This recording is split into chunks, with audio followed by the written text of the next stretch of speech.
Hi there, it's Tim Dolan at of the American University of Kurdistan here in the Kurdistan region of northern Iraq. And while my previous episode highlighted some personal disappointment and kind of a crisis of being here, I've also can report, I think, some better news in terms of the institution which I'm affiliated with, and some positive developments there. One of the things that I've come to do when I have entered a new organization is to try to identify the centers of power. They are not always as reflected in an organizational chart.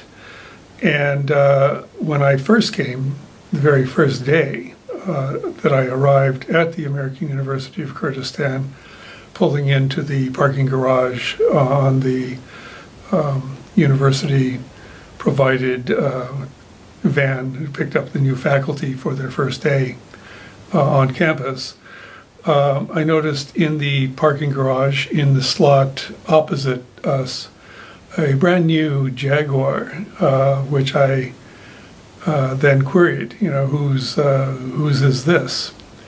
And I was informed that it's the finance director's car. So to me, that was a tell. These kinds of things indicate a certain status. Now, in the Middle East, of course, as in many places, particularly outside the United States, frankly, one's car reflects a kind of badge status.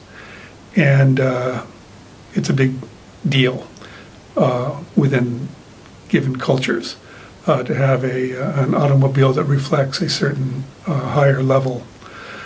So here we had this. And then subsequently, over the next few months, it's been kind of a confirmation to me that both the finance director and his spouse, who is the HR director, are definitely powers. And it didn't help to know that the HR director is related to someone quite close to the Prime Minister's office within the Kurdistan regional government.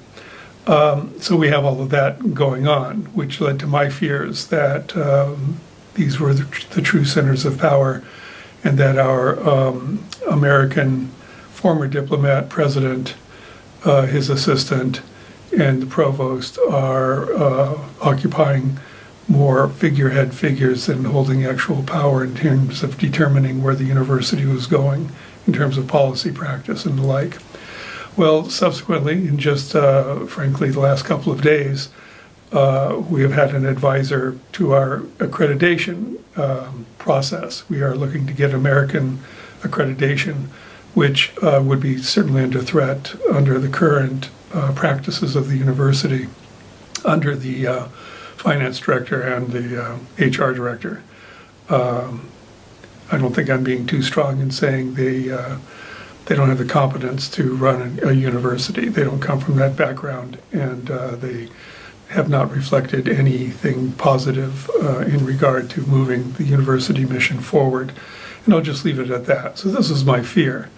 In a private conversation with one of our consultants, though, these concerns were voiced, and I was given some great reassurance that, first of all, the university is bringing in a brand new chief operating officer who will have authority over, of course, these specific departments, offices, administrative offices, and that it's a very good person, and it's a person who does enjoy the confidence of the board of directors, and that the board of directors is acutely aware of these issues regarding those two respective offices.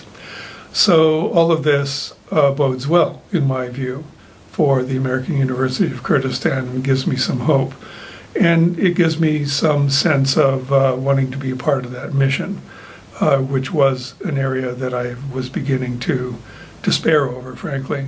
So we'll see where things go. As I said, I'm kind of evaluating my status here, between you and me on YouTube. I don't really need the job, but I do enjoy working with startups. And there's a great upside to this enterprise. So I'm all for it, and I want to contribute where I can.